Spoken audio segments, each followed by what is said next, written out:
How to link Discord to FiveM. Hey everyone, welcome back to our channel. In this video I will guide you on how you can link Discord to FiveM, so make sure to watch the video till the end. If you would like to link your Discord account to your FiveM account, all you have to do is go ahead and then first of all make sure to launch the Discord application here. Now from there on, from the bottom right you can just tap your profile icon there, and from the top right just tap the gear icon again.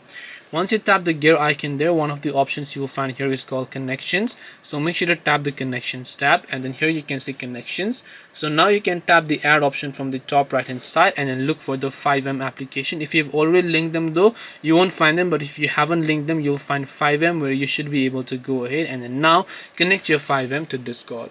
This way you can link Discord to FiveM or vice versa. Hope this video was helpful. If you have any questions, feel free to leave them down.